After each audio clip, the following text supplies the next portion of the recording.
Yay! Hello, everyone. Welcome to Ginger Runner Live, episode number 336. Thank you for joining us tonight. We're excited.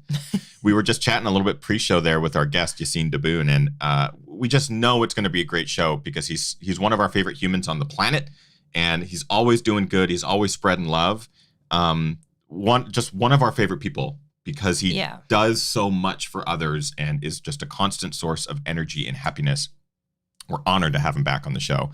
We'll chat a little bit tonight about what's gone on since the last time we had him on the show earlier this year. He's been doing some really amazing programs for kids, getting kids involved in running in the running space in the Portland area, and a recent project that he just completed, a personal project, moving through darkness. Is that move through darkness? Move through darkness. I had to clarify it multiple times. One of us is right. One of us is One of us is right, and I guarantee it's Kim. But regardless, I'm very excited to have him on the show tonight. We get to talk about a lot of really amazing things that he's been up to. So sit back, relax, everyone. Welcome to Ginger Runner Live, episode 336. The show begins now.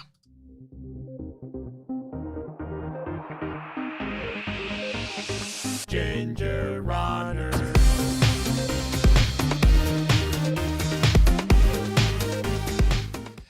Yay! What is up, everyone? Welcome to Ginger Runner Live, episode number 336. Thank you for taking some time out of your busy Mondays to spend a little bit of it with us. Happy holidays. Did you know that it's Christmas? Like, the holidays are literally, we're there, and it's terrifying. How did we get here? I don't know, but it is December tomorrow. That's weird. It should not be December already. It's pretty crazy. It's still technically March. Pretty crazy. Which also means that just around the corner is Gingermas. We're getting prepared for that. If you don't know anything about Gingermas, all you got to do is just go to gingermas.com. It's a free running event that we do every single December. Our way of giving back to this incredible community that has supported us throughout the year. We have tons of prizes this year, and it is free to enter. It's free to participate in. It really is just an excuse to get out and do something fun in December, and our opportunity to just give you loads of stuff. So it's really cool. So we're excited about that. Tonight, we're also excited about our show because we have, as I mentioned in the pre-show there, one of our favorite humans on the planet, and that is not a joke at all. He is just so good and kind and generous and has an incredible story and has come so far and has done so much for so many people. Yassine Diboun is joining us, and we're going to chat with him about his recent project, Move. Oh my God, I'm so sorry, Yassine. Moving Through Darkness, basically bringing attention to substance abuse and helping those work through it, and some local organizations in Portland and stuff like that. In the chat room, I posted a pinned comment that has a link to his organization where he's already raised over $13,000 for his Pretty cause. incredible. His goal was $5,000. I'm just going to remind you, move through darkness. Thank you. I mean, it literally is on the screen in front of me. I'm looking and it says Move Through Darkness. And I kept wanting to say, Moving Through Darkness. It's Move Through Darkness. It's a fantastic project. He's laughing. You guys can't see him, but he's laughing because he knows us, but also because he's married and probably knows what this is My husband brain is melting before all of your eyes and ears. So I apologize, one, to Yassine and his incredible cause. I should know better. I've written Move Through Darkness enough all day today that I should actually have had that right. But I'm very excited to welcome him to the show. We'll get to him in just a second, introduce him, and start digging in. But of course, before we introduce our wonderful guest, it is not just myself. It's not just our guest. We also have the wonderful Kim. Hi. Hi. How are you? I'm doing well. Hi, everyone. Thank Kim you for being my Tashima Newberry. I'm just the one to correct Ethan when he's wrong. Welcome to the show. If you're new, hello. Pop into the chat room and say hi because we are live. We'll be bringing Yassine on in just a second. So if you have questions, ask them in the chat room. Yeah. We already have some questions rolling in. Keep them coming. Keep them coming, and Kim will pull them aside. We also have some individuals that we like to thank at the top of the show, our Patreon crew. They are the reason that we are able to do this full time. We are able to do our live shows every Monday, our reviews, our films, all of these projects. It is because of our Patreon crew. You can go to patreon.com/thegingerrunner for as little as $1 a month. You get access to a lot of behind the scenes perks. For $3 and above, we are doing daily live streams. They're called Daily Brew. So over a cup of coffee or over a beer or over any, basically it's been a lot of coffee. I think mostly coffee and tea. Yeah. I've been on a black tea kick. We try to stay awake. And like we talk running, we talk gear, we talk training. It's been a lot of fun, and that's for the $3 level and up, and that's every single day, weekends included. We've been doing daily brew, and it's been just a super fun time. Also, for the last couple of weeks and for this week and next week, we're pretty excited. We have a sponsor, Inside Tracker. So Inside Tracker, we've linked up with them because we basically realized that our health is an incredibly important part of our lives, and I personally have neglected it a lot. Let's be honest, we both have. Yeah. So I think we're both stuck in we're still in our 20s. We're healthy. We run all the time. We eat well. Definitely not in our 20s. 10 years vegetarian, and like we talk about food and on the show a lot. And we talk about how to eat properly for working out and how our relationship with food and stuff like that. We're always really conscious, but we always took it for granted. So a big shout out to Inside Tracker for hooking us up with actual blood tests. Mm-hmm. And last week I got my results. You got your results. Yep. Kim is a superhero. That's not true. I have a couple things I need to fine tune a couple things. I have a lot of things I need to fine tune. I'm just saying one of us had more red and yellow on theirs than green than the other. So if this is, and I'm making light of it because it's actually pretty serious, and I would not have known this had I not done the test. So I'm very thankful to have this opportunity. But it has really allowed me to go, there's things I need to do. There's things I need to adjust, and there's things I need to learn from. It is better to know and to at least have direction and path forward. So big shout out to Inside Tracker. There is a link in the description. You can go over to their website. There's also a great coupon for $200 off their ultimate package, which is a fantastic deal. It's going on right now, Cyber Monday, Black Friday deal that they're hosting. You can use our code if you want. Doesn't matter if you do or you don't. But ultimately, I wish I had done this earlier. Same. That's it. So without further ado, we'd like to welcome our incredible guest, Yassine Diboun, to the show. He's coming to us all the way from, I think, only a couple hours south. And I wish we could be in person because we missed the hugs, the high fives, and the keep on trucking, man. Yassine Diboun. Yay! What's up, guys? Thanks for the beautiful intro. I love you guys. I'm honored to be back on the show. I am sorry about adding ing. I know it's moved through darkness. I've typed it. You also just said times. keep on trucking, man, and it's definitely keep on pumping, man. Oh my God. COVID brain. It's COVID brain. Yes, the COVID.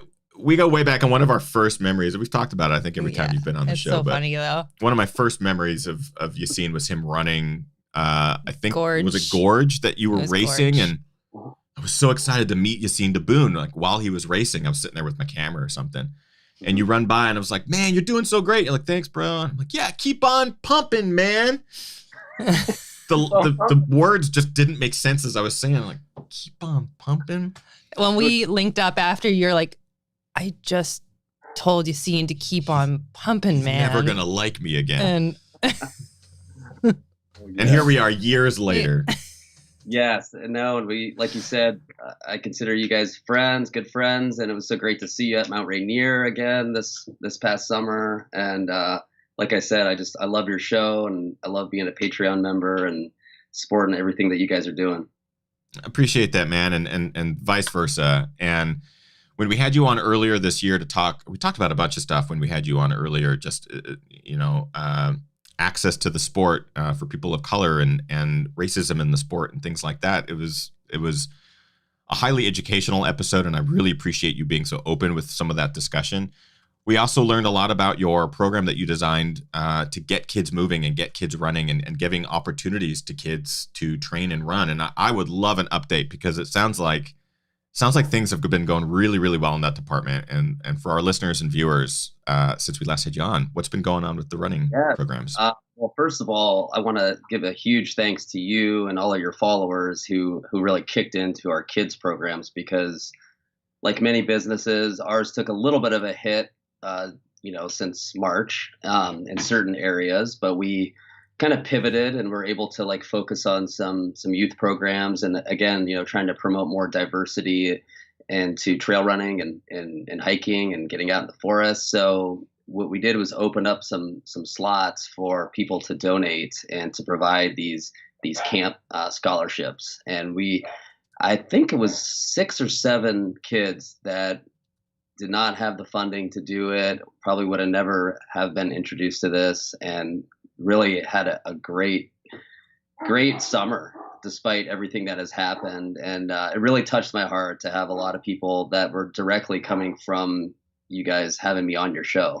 And it really, I got choked up a couple times when people were like, "Hey, my race, entry free just got returned because the race got canceled like every other race, and I want to redirect that race entry fee to your kids camp." And Oh man. I was just super touched by it, and it just really showed everybody, really kind of coming together and really trying to see the big picture of it all, and really trying to get to, I guess, the root of it. And like that's kind of what I've been trying to do, is like try to say, like, how can I, maybe start at the beginning, start when these kids are young, introducing them to this kind of lifestyle and getting them out there. And, I joked before because I took this one group out into Washington Park just outside of Portland downtown. And one of the first comments was, this little boy was like, "Are we going to see a dead body out here?" That was his, I guess, his perception of being out in the forest. Was like from TVs or from the movies, was like, oh, like the runners are always the ones that find the dead bodies. So, and then by the end of that day, we stopped at a playground along the way, played, and then we all took them out to get burritos afterwards. And this kid said, "This has been the best day of my life." Oh. Seriously, it was just like melting my heart, So, doing this kind of work really has been such an important thing for me. And not only just for the, the different, I guess, diversity piece, but it's just more so like thinking back when I was a kid. I grew up pretty poor through elementary school, and my brother and I had this guy named Bob Miller who essentially did kind of what I'm doing now. And he had a good job in Pennsylvania, and he didn't have a family, he was single, and he just decided, he was a coach as well, but he decided he was just going to pay for like kids that to play hockey or soccer or different sports that couldn't afford it. So I feel like I'm just kind of paying it forward, and maybe someday one of those kids will pay it forward.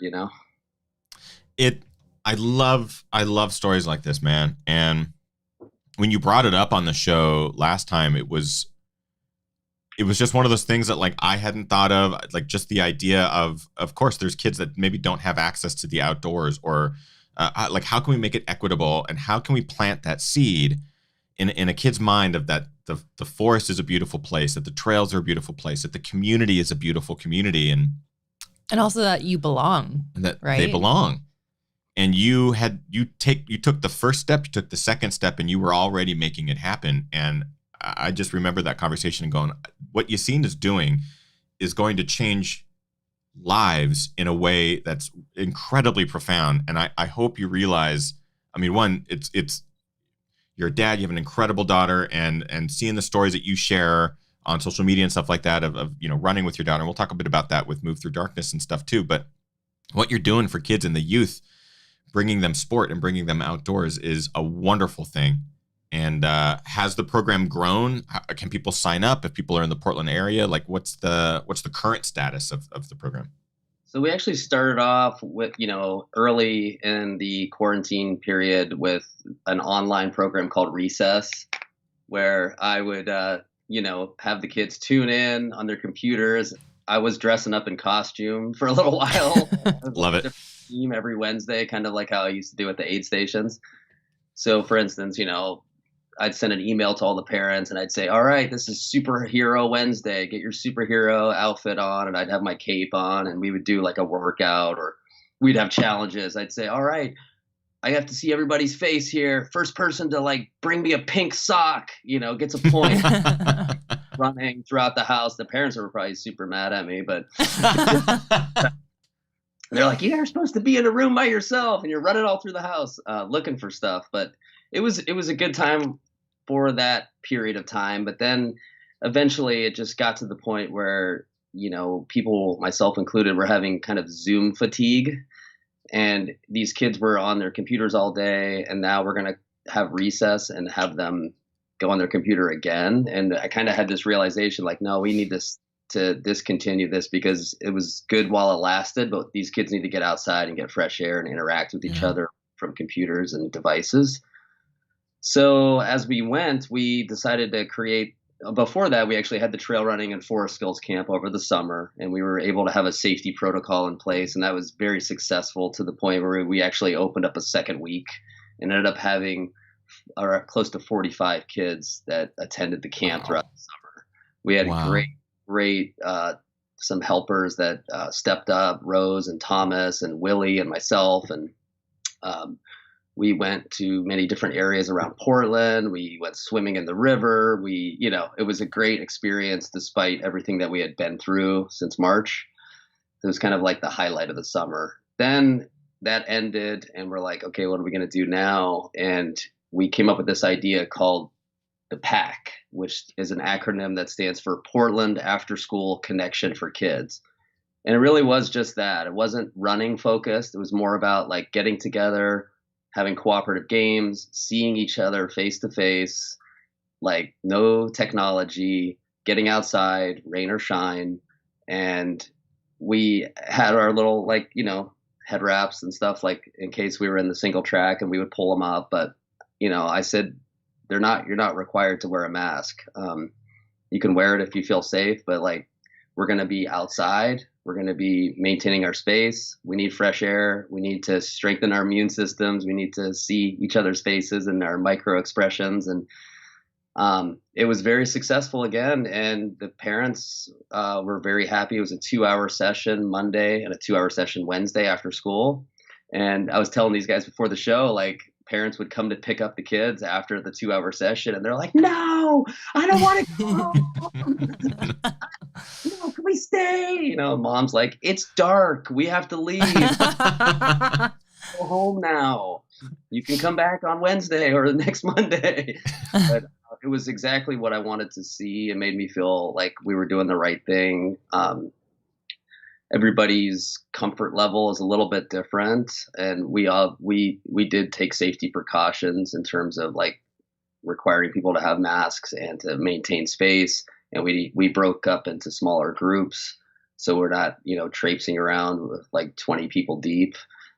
So we did it as responsible as we could, and the kids had a great time. And that just ended last week. That's why we on the show last Monday, because it was our last one. It was really kind of cool just to follow this and hear the stories and stuff that you were telling us, and to hear that kids just loved it that much is a testament to how great it is. Just the idea. And I'm assuming you will continue some form of PAC or recess in the future. Yeah. Yes. So we're going to start it back up in March. We're going to break through the winter time, but starting it back up early March. So yeah. Absolutely love it. Of course, I want to point out that we are live with Yassine Diboun. Kim's already pulled a bunch of questions from the live chat, and I just want to point out Brian Sands is in the chat. I forgot to mention him at the top of the show, but he's top tier Patreon supporter, big GR crew member, big time supporter. Brian Sands, shout out to you, my friend. Thanks for joining the live chat tonight. And live questions. Kim, what do you got? I got a question from Sam. Sam asks, Yassine, do you have kids that are not motivated to participate? And if so, how do you get them excited about running? That's a good question. Well, I did like preface our first week and said that it's not all about running. It's all about movement, moving our bodies. So we actually call it, I think we have a hashtag, we say move with the pack. And so it's not all about running. It's like, yeah, I mean, I can understand that some people don't like running, but we're going to move, we're going to hike, we're going to play games. And there are times where you have to kind of get creative with motivation.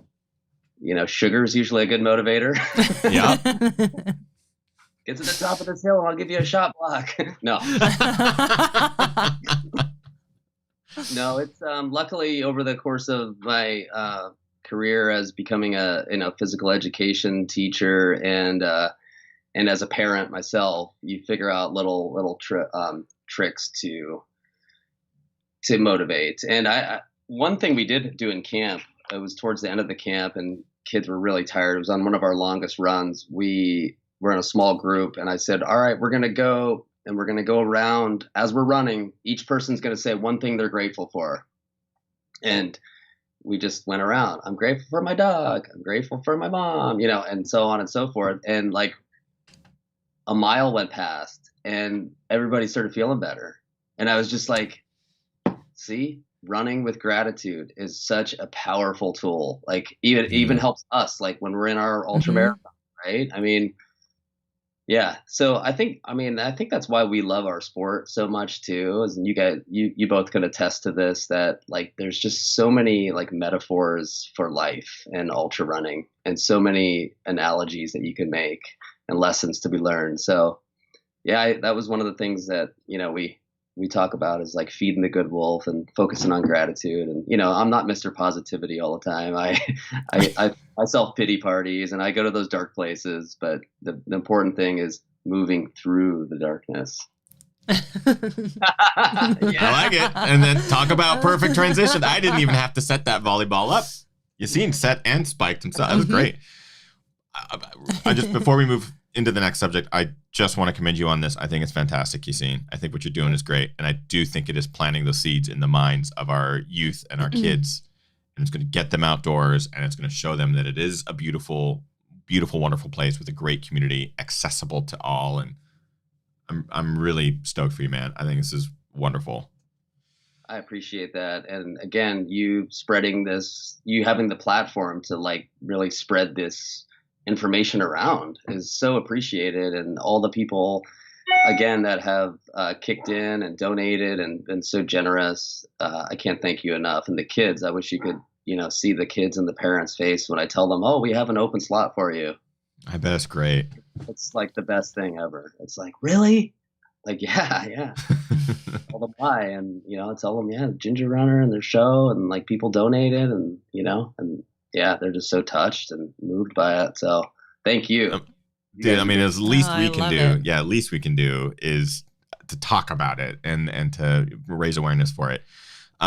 Speaking of moving through, specifically the darkness, Move Through Darkness was this project that you created, and let's talk a little bit about it. So let's talk a little bit about why you wanted to do it, what it is, sort of the inspiration behind Move Through Darkness. So it started with this organization here in Portland called the Alano Club of Portland. And this is a great organization that helps people with any sort of addiction issues, substance addiction, you know, the family disease of addiction. So Al-Anon, and, you know, there's food issues, and there's this beautiful mansion in Northwest Portland. It's Northwest 24th and Kearney. You would look at this thing and you're just, honestly, you would look at it and you'd be like, wow, some really wealthy person lives there. You would have no idea that all these rooms are a resource, and they house meetings and get-togethers, you know, pre-COVID. And it was one of the first places that I went when I was considering moving to Portland in 2007, 2008. And I literally, that was one of my first stops. I got to town and I went there. And as soon as I got to the back parking lot, a guy stuck his hand out and said, you know, welcome, what's your name? And we started chatting, and I had this kind of built-in family, so to speak, when I moved here. And it was really great. So that it's been a big part of my 11 plus years living in Portland. And this year, I actually joined the board of directors there. So Gregory Gourdet, you probably know from Top Chef. He's a big runner too. He's on the board, and there's a few others. And there's the executive director, Brent Canode, is a great friend of mine. And this guy is like a hustler. I mean, this guy, I honestly do not know how he does it all. Seriously, I'm just like, dude, I thought I was busy. Like, how do you get all this stuff done? And he's also a parent too. And so anyway, kudos to Brent, but he has made so many things happen in the form of kind of getting outside the box of just recovery, but also using movement and exercise as an outlet for people. So a couple years ago, he partnered with this CrossFit box called X Factor here in Portland. And they got grants funded from the federal government and the opioid crisis to fund these programs and allow it to be free for people in recovery. Wow. And And so they have to go through this protocol where they have to track people's progress, and they have to do all these certain things to prove that it's working in order to get this funding. But so that was hugely successful. People really attached to that CrossFit model where the community is such a big part of it, right? Right. There's like this cultish kind of aspect about it. And cult doesn't always have a negative connotation. I think we're kind of a part of an ultra running cult, so to speak. And for a lot of the same reasons, right? We love the camaraderie, the togetherness of it all, the like-mindedness. And so he said, Yassine, you're in recovery long term. You're an ultra runner. Why don't we start this run club-esque thing? And it was kind of based after this group called the Boston Bulldogs. Okay. And so maybe some of you know about that, but it's a really tight-knit on the East Coast running club.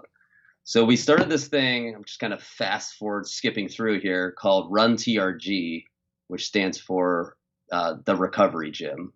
So it's the running portion of the recovery gym. So the recovery gym is like the CrossFit stuff. Right. Run TRG is the run portion. So we basically hired East Wolfpack, my company, to be kind of the head people leading track workouts on Tuesday, all abilities welcome, and trail happy hour trail Fridays. So when I got sober in New York, I used to go to a meeting called the happy hour. And, you think about it. You're so used to going to happy hour all the time. You need something to substitute. So now we go to the Forest Park. So Tuesday, track workout, Friday, happy hour trail run, and make it open and accessible to all. And we really created over the last couple of years this core group of people. We worked towards, before COVID, we would work towards a race. So for example, we would say, hey, all right, we're going to do the foot traffic holiday half marathon. That event has a half marathon, it has a 10K and a 5K. No egos here. Choose your best wherever you are. We're all on different places in the fitness spectrum, the recovery, right? There's sometimes people doing the track workout and then they get done and they go like do their vape, It's like, do your best, right? And so we're not judging you if you do the 5K or the 10K. But anyway, I have different workouts suggested on the track for if you're doing the 5K or the 10K or the half marathon. And we work towards that, culminating at the race. And then the trail run is mostly just kind of like that forest therapy that we all love, and just kind of getting that connection to nature. And so it's been a great combo, and then March of 2020 hit, and we stopped everything. Which so you'd actually been doing this for quite some time. Did you start this in 2018, 2019? Yes, I think it was like 2019. Actually, we started it. That's awesome. Yeah. So then 2020 hit and we stopped doing it. And, I think there's been so many really challenges and difficulties with 2020, obviously. Economically and people's health and, people that contract COVID and people losing their jobs and, on and on. And I think one of the issues that really probably hasn't been talked about as much is the, depression, anxiety, substance addiction, suicide, and those types of things. And it's been just so easy when you're told to stay at home and isolate and wear a mask and hide. That's what alcoholics and addicts love to do a lot of times, is just to isolate and, maybe show up to a video call or, everything's okay. And then they go back to their private life, the Dr. Jekyll, Mr. Hyde. So unfortunately, one of the really tough parts about this summer was that one of our guys, he was such a good dude. And he reached out to me early on in like March or April and said that he relapsed. And, that happens all the time. I kind of talked him back into it, get back on the horse. And he started coming to our Zoom fitness classes that we offer through East Wolfpack Thursday mornings. And he was also coming off of a little bit of an injury, IT band injury. But but he was like, I felt like he was getting more motivated, right? He kind of got that spark and he was kind of getting back to running. Hey, I ran like 6 miles the other day, and doing the classes. He was also a person of color. He was like half black, and he was a very smart guy, master's degree, worked for the city of Portland, very articulate. And he was going to do his first 50K. And I was going to train him to do his first 50K. He was also going through a divorce. So he had a lot of stuff going on. But yeah, basically I got back from the coast and I was supposed to go running with him. And I got back from the coast with my daughter and I got a text from a friend and she's like, did you hear about Tony? And I was just like, oh no. And yeah, so found out that he couldn't handle it anymore and he took his own life. And so that one really shook me up because like I said, I was supposed to go running with him. And then next thing you know, I was at his vigil at Peninsula Park. And he was, was in his late 30s. He had so much going for him. And he appeared to be okay. Like, I didn't hear from him for a few weeks. And I remember thinking like, oh, I got to reach out to Tony. I haven't heard from him. And then it just like that. And so I guess that's one of the reasons why. So I reached out to Brent like a month or two after, and I'm like, and he's the executive director of the Alano Club. And I said, dude, we gotta like start these runs back up or something. Like, we have to weigh what's the risk factors here. It's like, you got to do a cost risk analysis, I guess. And we basically started them back up in like August of this year. And again, it was kind of like the kids thing. It was like giving a wilted flower some water, right? It was just like people just needed this connection and this outdoor and this outlet to get fresh air and to get movement and to see each other and have that sense of community. And so we've been going strong for the last few months now. Again, track workouts and not going out to eat afterwards as much, but really core group of people. And we, there's so much I could say. Essentially, I was running one day and that's usually when I have a lot of my good ideas. I've had a lot of my good ideas for business when I'm running in the forest. Yeah. And by good ideas, I mean like running for 14 hours through the night. Some might call that a bad idea. But to me, it seemed like a good idea. It's just like, hey, like in my mind, I was like, these are dark times that we're living in. I'm like, addicts and alcoholics go through these really dark times where it feels too overwhelming to manage their lives. And, they just drink or they just use or they take their life because they can't handle it anymore. So I kind of wanted to use my passion for ultra running as kind of a metaphor, a symbol to really move through the darkness, like the dark time of year. It's one of the longest nights of the year, 14 hours and 45 minutes to be exact. And, just to help realize that like, hey, we're all going through dark times, and in ultra running really when you are going through those dark times, you just got to keep on going and you will get through it. And I think that's the whole kind of lesson, and that's the practice that I wanted to share with people. And so I designed this course that started at the Alano Club at sunset on November 21st, and I went up to Forest Park, and it went all the way out this road. It's called Leif Erikson, which is a fire road, so it's nice and wide, and 11 or 12 miles out to the end, and then we jump on the Wildwood Trail all the way down to Highway 30, and then the rest is all road. So it does a 13-mile loop through Sauvie Island, excuse me, and then back over the St. John's Bridge across North Portland and down to the waterfront,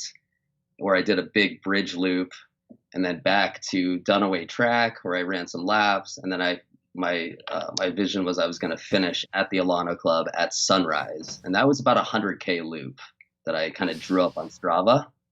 Mm-hmm. And because it was all on like fire road, and mostly paved road. I said, like, anybody can come out. There's lots of great access points. There's people can ride your bike if you want. Like, this can be a community thing. And of course, I designed all this right before Governor Kate Brown, put restrictions on us getting together. So yeah. But I still we organized. We met at the Alano Club just before sunset on the 21st, and all these people showed up. And another guy, Mike Grant, who comes to our group, he had been training kind of through the summer and fall for his first 50 miler. So I'm like, dude, why don't you just run with me, like, for this Move Through Darkness thing? Like, he's, at first he was like, didn't want to run through the whole night, but I was like, it gets dark at like 4:30, so you're gonna get like not really running through the whole night. Like, you're gonna probably be done by like midnight or something. Yeah. Was the plan for him to do 50 miles? Yeah. Or 50K? 50 miler. Sorry. 50 miler. Yep. 50 miler. So this was really great to know that I'm going to have somebody alongside of me for 50 miles.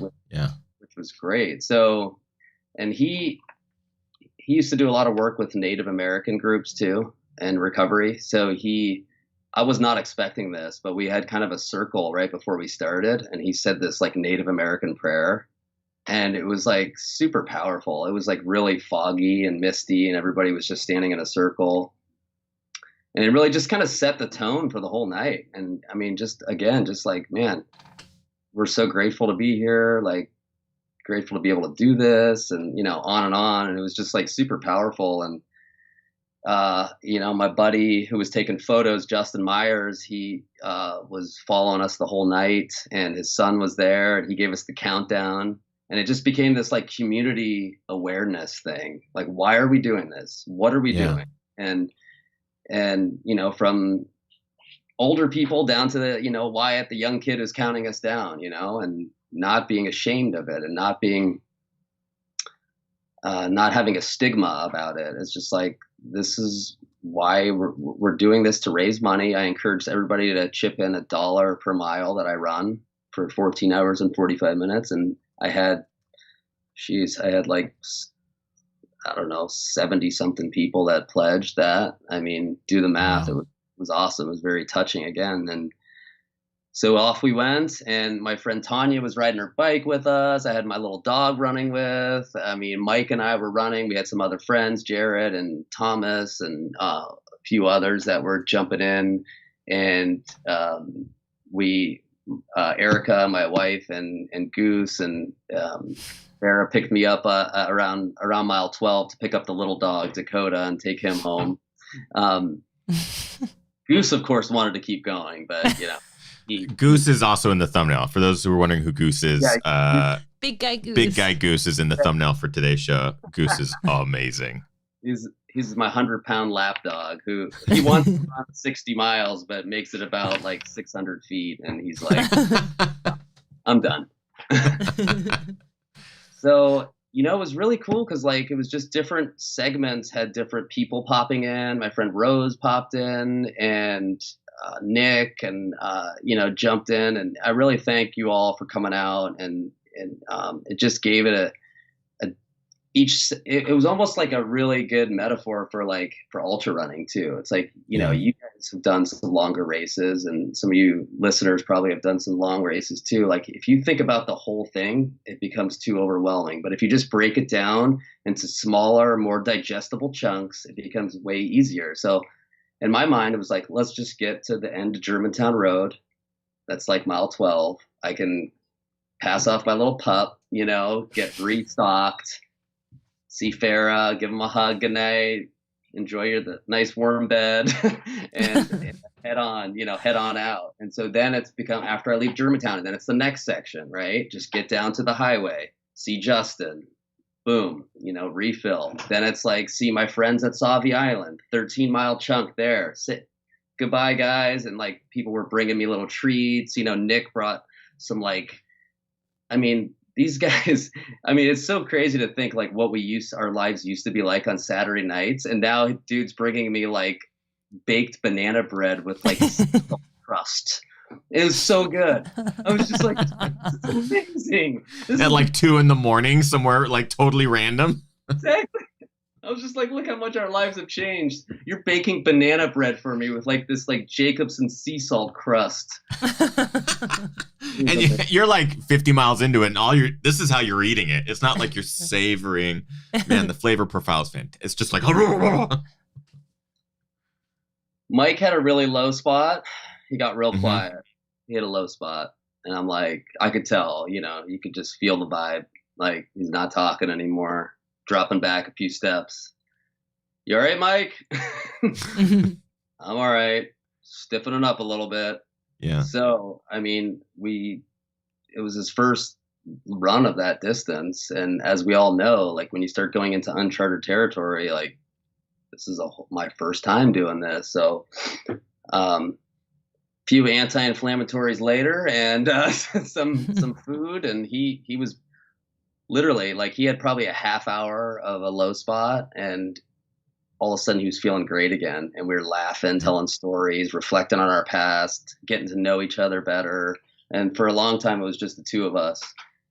And then it was just a really interesting way to see the city. And as we started getting into downtown, we started seeing a lot of that, mental health and substance addiction issues as we got into downtown Portland, at 3-4 in the morning, and people walking around, barefoot in a t-shirt with, 30 degrees outside. And, it just was, it just really, between that and all the people that pitched in and like really reached out to me personally, it just really made it apparent what a common thread this issue is in all of our lives. I mean, we all know somebody or have been affected by it somehow. And got back to the track. My friend Jeremy and Frank were waiting there for me for a long time because I was a little behind schedule.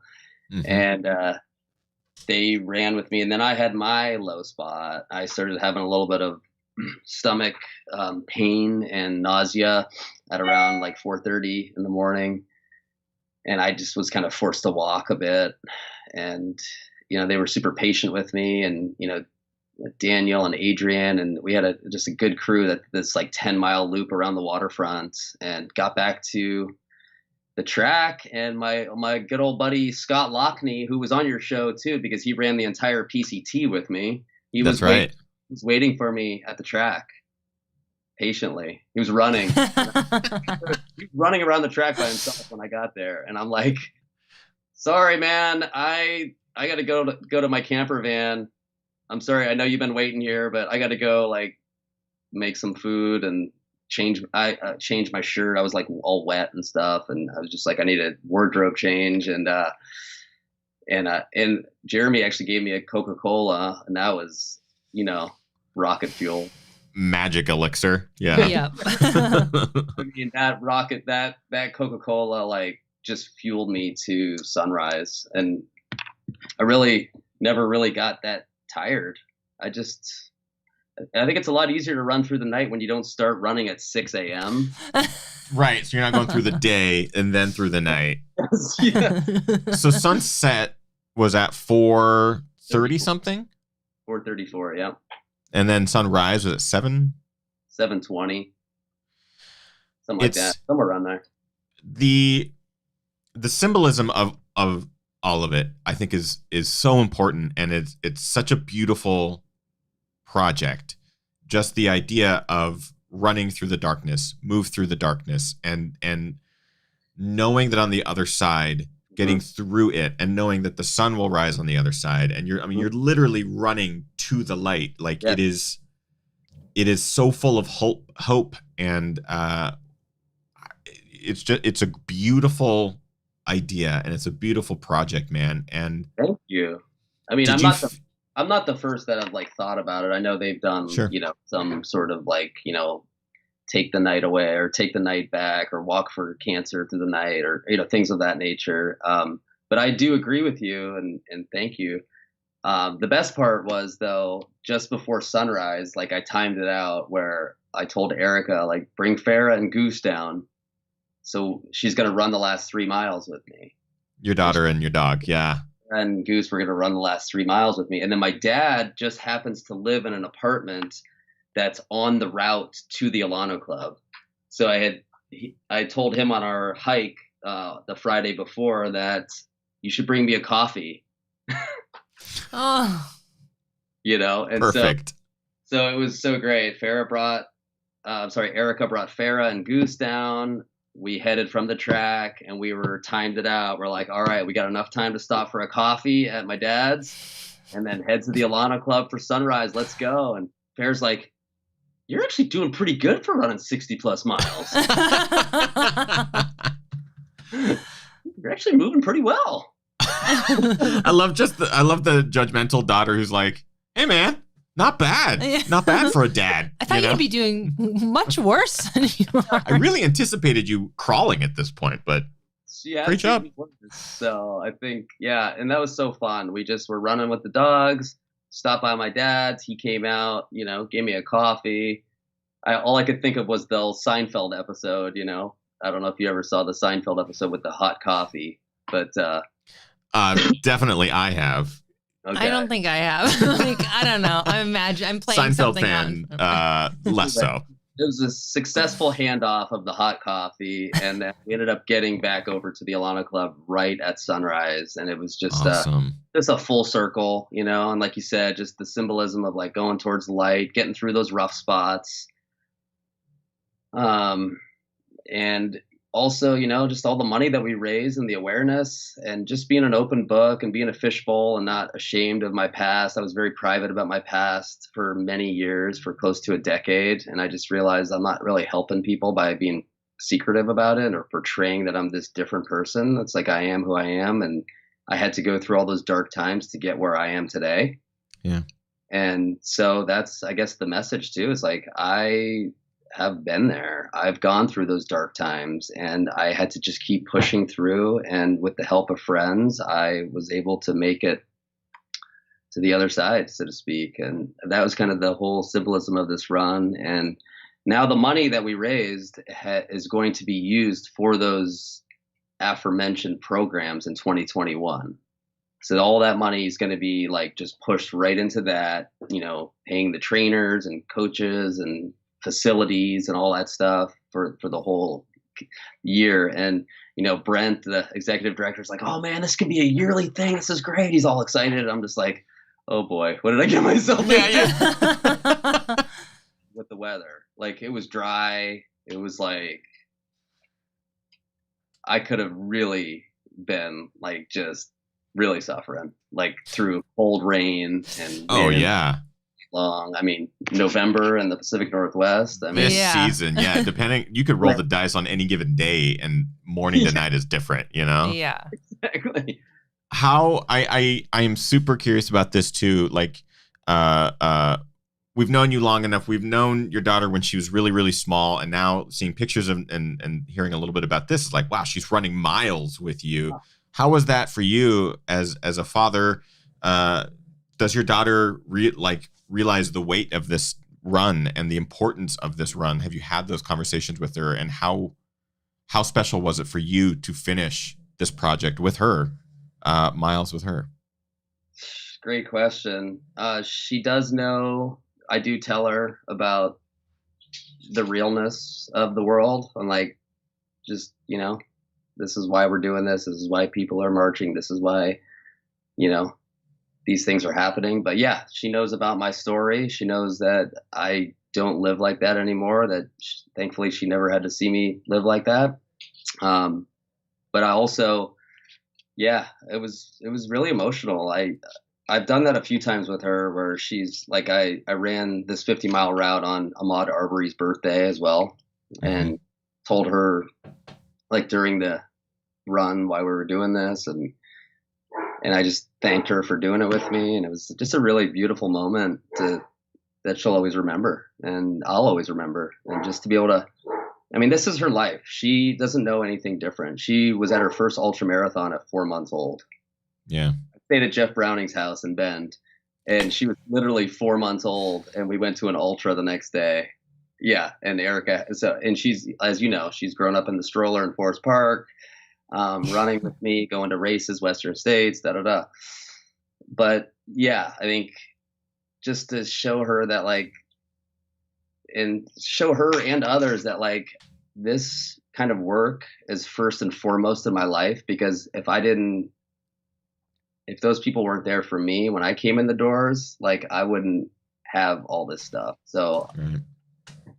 I have to make this a priority in my life, because I wouldn't have any of this without the program and all that stuff. So I think it's wonderful, man. It's wonderful to see you doing such great things for other people, and also showing those loved ones in your life what it's like to do amazing things for other people. And it's always just an honor, man, to have you on the show and to hear what you get up to, because it's just good. It's good stuff, man. And we really, really appreciate you. And I am so fortunate that I got to run with you. Well, I guess I didn't really get a chance to run with you much this summer, but get to see your face a couple of times in the FKT projects. And you're an amazing asset in this community, just an amazing person and inspiration to so many people in this community. So we appreciate you, man. We appreciate all you do.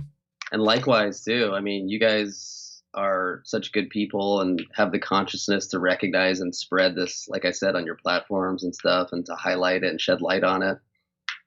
So I'm just grateful to have you guys in my life too. And you guys are doing great work as well.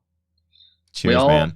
We're all doing our part, you know, I think, and we're trying to inspire each other. That's like the great thing with ultras too. It's like, you know, people that I coach, Willie and I coach a lot of people through our business, East Wolfpack. And, you know, everybody's just like, I think a lot of people are like, man, you run these crazy distances and you're so fast and da da da. And I'm just like, you guys inspire me just as much as I may inspire you, or maybe it's even more. You know, sometimes I feel like, I don't know, I get more inspired by people that are at the back of the pack than the front runners.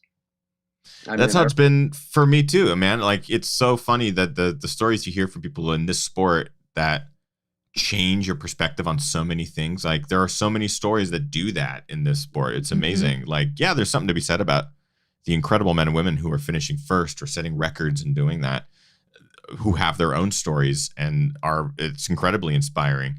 There's also something to be said about the stories of people who are doing incredible things and maybe not getting that notoriety for it, or not getting the attention, but their causes are as just. And I'm super happy to bring a little bit of attention to Move Through Darkness, just because it's such a beautiful thing.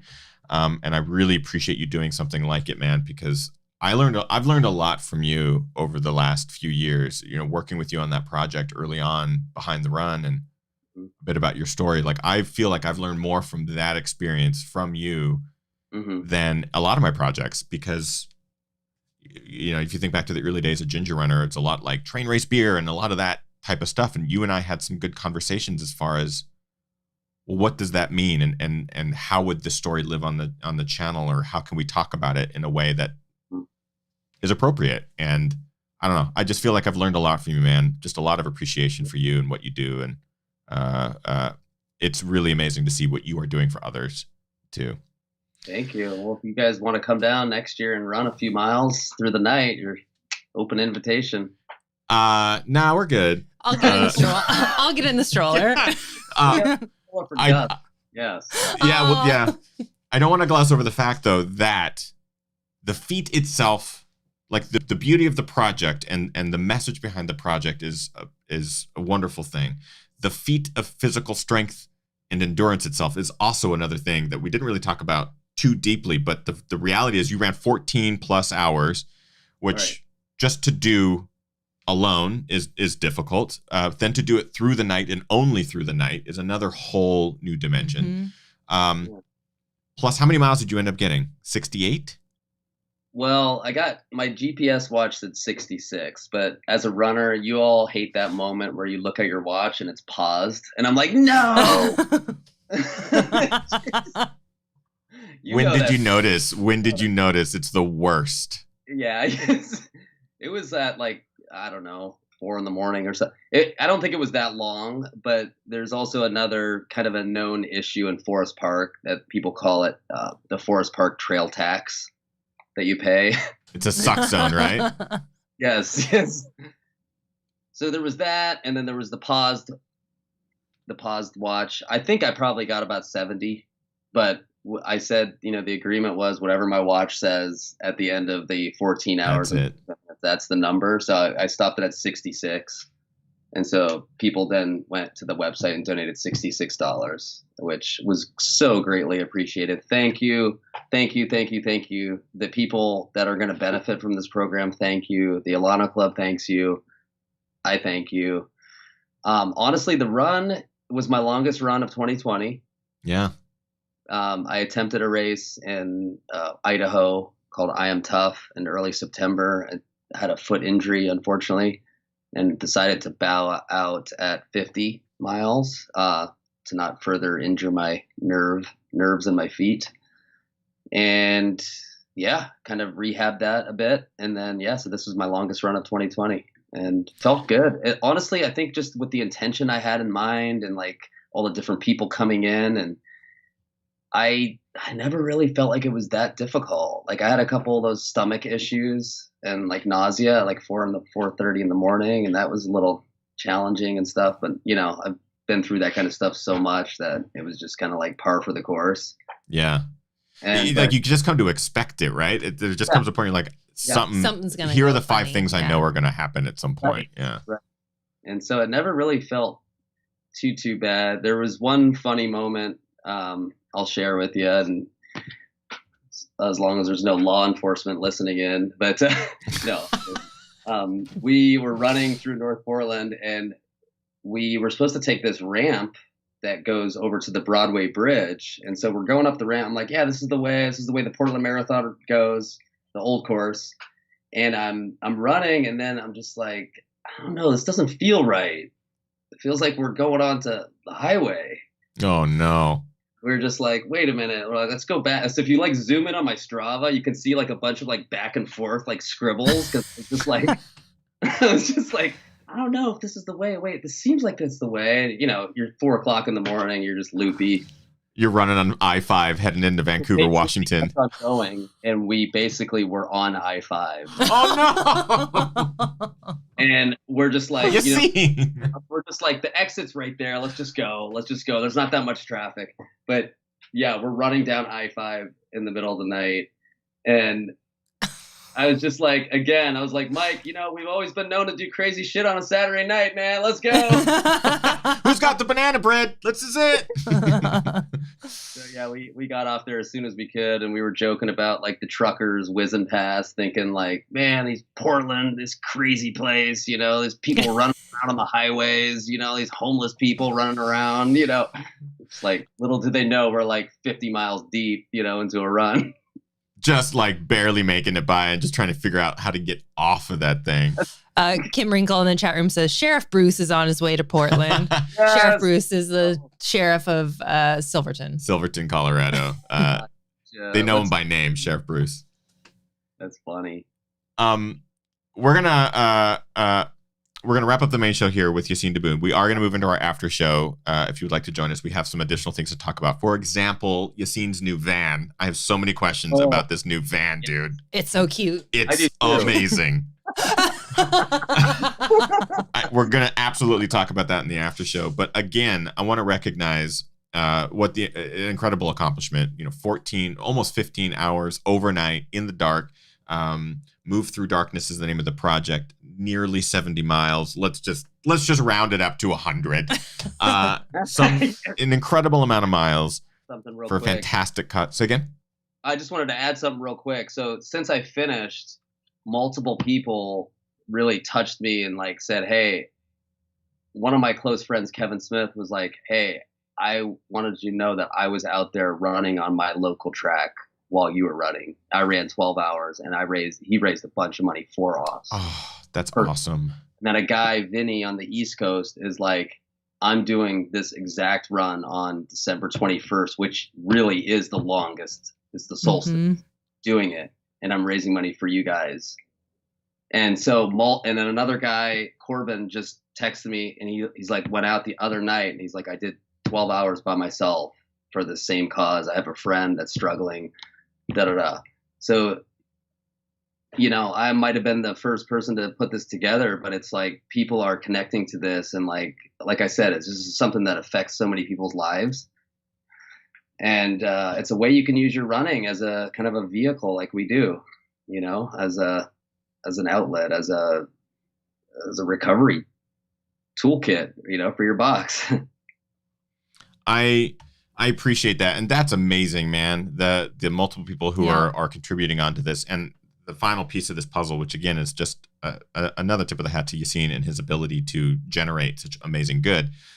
Over $13,000 has been raised for Yassine's charity, and there is a link in the chat here that I pinned to the top. If you would like to continue to contribute, you can. What an amazing project. And Yassine, yes, you do have to do it every year, and absolutely, we would love to be a part of it next year. If we don't help do something like it between now and then, going through the night or something like that here in Seattle, and helping to contribute to, because I love the idea of the project. I love running through the night. Anytime we talk about running 100-miler, the night section is always that coolest part. Like, you run through the night because you get to that sunset and it gives you new energy, and it's that light at the end of the tunnel, literally. And it's always that best part. So this is wonderful to have you on, man. I'm really, really stoked for you. What an amazing accomplishment.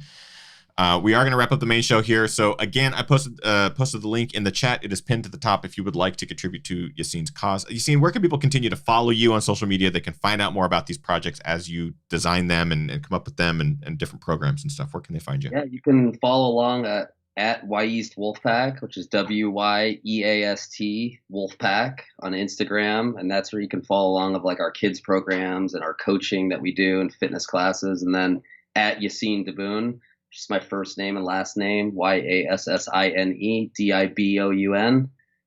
And yeah, you'll see lots of pictures of Goose and Dakota and Farah and me and my running and my crazy new van that I'm trying to learn how to use. Can't wait to find out more about that, man. Like, we'll talk about that in the after show. Yeah. That's going to wrap up our main show here. Ginger Runner Live episode number 336 with Yassine Diboun, talking about his Move Through Darkness project, and so much good. So we're going to move right into our after show. If you would like to join us for our after show, all you got to do is go to patreon.com/thegingerrunner. For as little as $1, you get access to our after shows. $3, you get access to our daily live streams, and the tiers go up from there, and lots of different perks and stuff like that. Again, thank you everyone for watching tonight, tuning in, or listening to the archive version. We do want to recognize members of the community in our weekly segment we like to call our GR Crew Member of the Week. This is where we get to recognize people who go above and beyond themselves and do some awesome things. Kim, who's this week's GR Crew Member? This week's GR Crew Member of the Week, we have a spicy FKT. Ooh. Jeremy Killeen set the new FKT for circumnavigating the island of Oahu in 32:55:35. It was 136.8 miles. Damn. Running around the island of Oahu is stout. It's legit. That's amazing. It's legit. Oh my God. I was looking at actually went and looked at it. Fastestknowntime.com. Yep, now recognizes Jeremy Killeen. Look at that. Damn, that just the map is like, how is that possible? Yeah, it looks crazy. That's the same 138 miles? 136. 136.8. Wow. That's the same island that Hurt 100 takes place on. That's the one place in Hawaii that we've actually been to, and it is gorgeous, but man, that route is stellar. So congratulations, Jeremy, on an incredible FKT around the island of Oahu. Not many people can say that they ran around Oahu, but like literally around it. So big shout out. What an amazing GR Crew Member of the Week. Well done, Jeremy. Congratulations on your amazing achievement. That is it for our main show. We're going to move right into our after show with Yassine. So we'll see you over there, GR Crew members. Otherwise, thank you so much. We hope you get out there, train as hard as you can, virtually race harder, and party the hardest. We appreciate each and every one of you for tuning in tonight and forever. So Ginger Miss around the corner too. Get excited for that. Yay. We'll see you guys next week. Thanks all. Bye. Bye.